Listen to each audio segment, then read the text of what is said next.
Bem, vamos lá. A última parte que a gente vai ver hoje é o seguinte, a gente vai fazer uma ideia de rehashing, ou hash duplo, na verdade. Não, não é rehashing, não, perdão. Desculpa, hash duplo. O que é o hash duplo? Tá, o hash duplo ele tenta resolver o seguinte problema. O que a gente viu com o hash, com a sondagem linear é que ele forma grupinhos. A sondagem quadrática resolve um pouco do problema dos grupinhos, porque eu aumento os pulos conforme eu vou tentando fazer mais tentativas, então eu tenho que ficar aumentando os pulos, mas ele tem o problema de que se o primeiro pulo, se a primeira tentativa foi num lugar, todos os outros pulos vão continuar sendo naquele mesmo lugar, tá? Aí existe uma estratégia bem simples, inclusive, de se fazer, que é você usar uma fórmula que é chamada de hash duplo, que basicamente ela seria como se fosse assim. Eu vou colocar ela aqui, ó. Ela é basicamente assim, ó. Eu vou calcular o hashing 1 é igual a i de k vezes o hash 2 de k.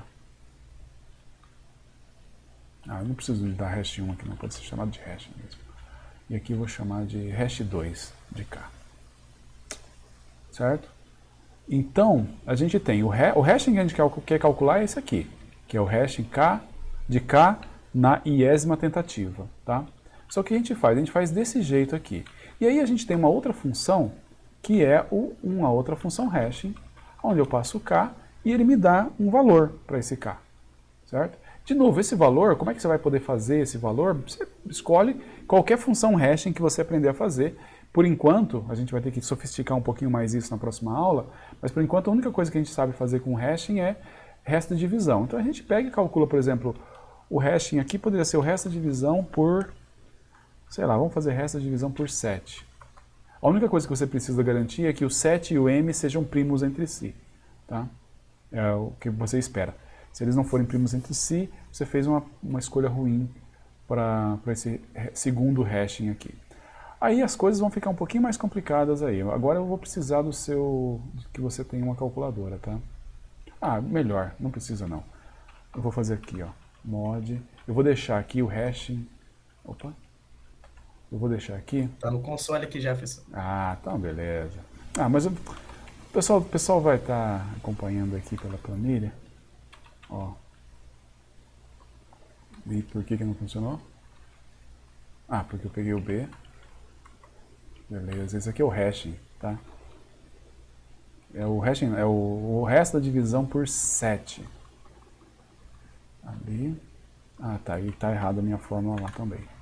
Não pode ser assim. Tem que ser o resto da divisão por 7 mais 1.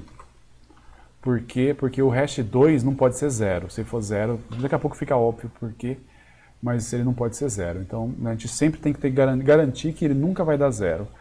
Pega o resto da divisão por 7 mais 1, vai funcionar. Então vou ter que colocar aqui um mais 1. E aí, qual que é a graça da história agora? Vamos lá. Vamos pegar...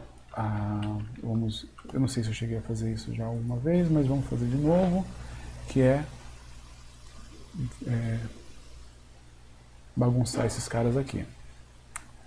Vamos lá, coloquemos o unli. Como a primeira tentativa é 0, então o hash 2 não interessa. Que o hash 2 vai simplesmente multiplicar por 0, vai dar 0. Então, onde é que eu vou colocar? No 7 mesmo. No 7, perfeito. Agora, nós vamos pegar o Francisco. Onde é que a gente vai colocar o Francisco? Na 8. Na 8. Beleza, né, cara? Não vai ter colisão tão cedo. Péssimo, péssimo. Agora a Beatriz. Onde é que a gente coloca a Beatriz? Na 5. Na 5. Vamos ver. Vamos lá. O André. Na 2. Na 2. A Raquel. Na 9. Por que quando a gente quer que dá colisão, não dá colisão? Vamos pegar. Agora vai ter que dar uma colisão, tá? Então vamos ignorar o Nicolas, vamos ignorar o Felipe, o Leonardo, o Igor. Agora a gente vai colocar o Igor. Onde é que vai ser o Igor? Na 3, né? Vai tentar colocar na 2. Não, não é. Não é na 3. Tá. Você já vai fazer o resto do hash. Exatamente. Então o que a gente vai fazer? Ó? A gente tenta colocar na posição 2. Não deu. Então a gente vai fazer uma segunda tentativa. A próxima tentativa, a tentativa 1. Aí o I vira 1. Aí o I vira 1. E o hash 2 do Igor é 5. Certo? Então eu vou pular para a posição 7. Putz, já deu pau aqui. Deu pau porque ele vai voltar na 7. Bem, de novo, deu pau por quê? Porque a gente está usando um cara que não é primo. Lembra todo o problema de ter o cara que não é primo aqui. Mas tudo bem. A gente tem que tomar alguns cuidados na hora de fazer isso. Mas por enquanto, vamos pegar esse daqui, ó. Porque o 5 não pode ser primo com M. Ele tem que ser primo entre si com M. E não é, tá? Por isso que deu errado ali. Ignora o Igor. Vamos pegar o Rafael. Nossa, verdade. Vamos pegar o Rafael, tá? Vou pegar o Rafael. Uhum. Então vamos lá. O Rafael ele vai ser na posição 5. Certo? Certo. Não Aí deu não na tem posição como. 5. Então, a gente tenta na posição... Vamos, o que a gente vai fazer? A próxima tentativa vai ser na posição 9. 9? Exatamente. Também não deu. A próxima tentativa vai ser na posição 3. Certo? Isso. E aí eu consigo colocar ele aqui. Vamos ver se a gente entendeu. Vamos pegar o Fernando. Beleza. Fernando, tranquilo. O Fernando vai ser na posição... A primeira tentativa... Na posição 2. Na posição 2. Beleza, não deu. Próxima tentativa. Na posição 3. Posição 3. Não deu. Próxima tentativa. Na posição 4. Posição 4. Aí eu consigo. Aí, sei lá, se eu for pegar... Bem, você percebeu o que acontece, né? O que acontece aqui é que cada cara, cada um dos elementos que eu for inserir, ele tem um tamanho de pulo diferente. Então a chance de ter o cluster lá, cara, pode acontecer, obviamente que vai acontecer, está acontecendo ali, mas não, cara, cada um que eu pegar aqui, ele vai ter um tamanho de pulo diferente que é próprio dele. Ele dá pulo daquele jeito. Então se eu pegar um outro cara, por exemplo, que é o 0, olha, aqui o 0 é pulo 4. Olha, tem um outro cara aqui que vai na posição 0, mas o dele é pulo 1. Vamos pegar outro cara com posição 0, ó, aqui. Esse é pulo 2. Esse aqui também é pulo 2, tudo bem, paciência. Outro cara da posição 0, ó, esse aqui é pulo 7. Esse é pulo 2. Esse aqui é pulo 3. Certo? Então, a quantidade de pulos que eu dou para achar a posição, na hora que eu for fazer a sondagem, depende do valor da entrada. Com isso, você consegue evitar que forme os clusters muito rápido da sondagem linear, e você consegue evitar de você não passar. Bem, aqui o meu exemplo falhou porque tudo que eu retornar no hash 2, ele tem que ser primo entre si com a minha capacidade, o meu M aqui desse hash, senão dá errado. E aí, como eu estou usando um M que não é primo, aconteceu de eu pegar o 5, que ele não é primo com o 10, e aí eu vou ficar aqui pulando e tal, e vou ficar no... Tipo, vou pegar 7, 2, 7, 2, 7, 2, 7, 2, 7, 2 e não sai daqui. O outro que eu peguei com 4, então, foi até sorte. Eu achei a posição dele por sorte. Mas isso nada disso acontece se o M por si só for primo, tá? Se o M for primo, aí beleza. Não tem problema que você vai conseguir passar por todo mundo sem correr o risco de ficar repetindo as posições, sendo que tem posições livres em outro lugar. Então, lembrando de novo que o M, a gente já está usando o M aqui 10, que não é primo, por conveniência na hora de a gente fazer os cálculos. Você sempre vai estar usando o M primo, não faz nenhum sentido você usar um M diferente, tá bom? Isso aqui é chamado de hash duplo, por quê? Porque você faz um hashing, mas você usa um outro hashing para decidir o tamanho do pulo das tentativas. Então, cada tentativa agora ela vai ser diferente dependendo do seu K. Pode ter o mesmo K, obviamente, o mesmo pulo, mas é diferente em função do K que você está usando, tá bom? Beleza. Fala, Enzo, diga lá. Professor, eu perguntava tipo, se esse M e esse 7 também ser um N, eles são sempre tipo hard-codados assim, ou tem algum momento que, sei lá, compensa você não, sabe, tipo assim, você tem algo que varia com o número também, que daí, tipo... Existe uma coisa, talvez o último comentário da aula de hoje.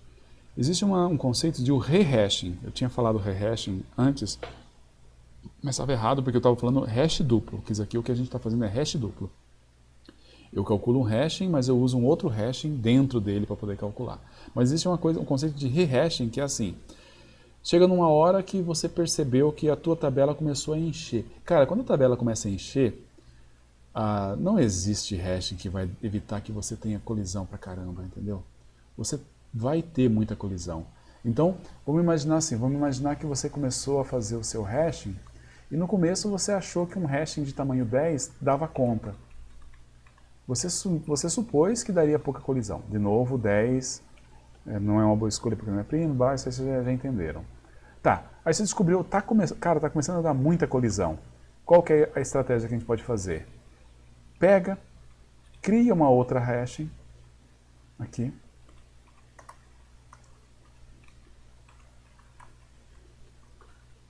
Cria uma outra hashing, sei lá. Vamos colocar aqui. Agora 23, agora ela é prima, certo? E aí, passa a usar essa outra hashing aqui, tá? Passa a usar essa outra hashing. Só que daí nós temos um problema. E esses caras que eu tenho aqui na tabela já? O que eu vou fazer? Eu vou ter que transferir todos eles para cá.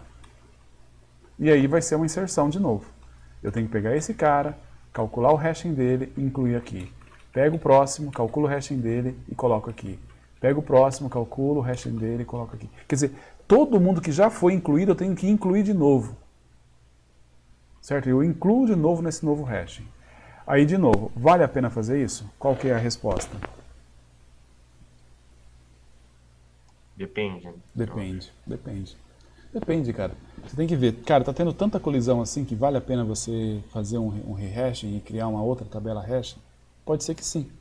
Pode ser que você estava tendo tanta colisão que se você parar, fizer todas as inserções na nova tabela e jogar a tabela antiga fora, no final você vai ganhar, porque depois você vai continuar fazendo as buscas e as buscas que você continuar fazendo, elas vão ser mais rápidas e aí tá tudo bem, porque você não vai ter mais colisão.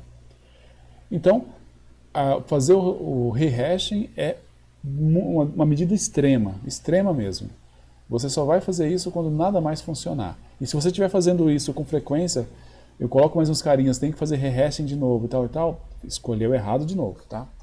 É uma medida extrema que tem que ser usada com muita exceção. Tem que ser uma coisa muito excepcional para você poder fazer isso. Mas é possível. Normalmente,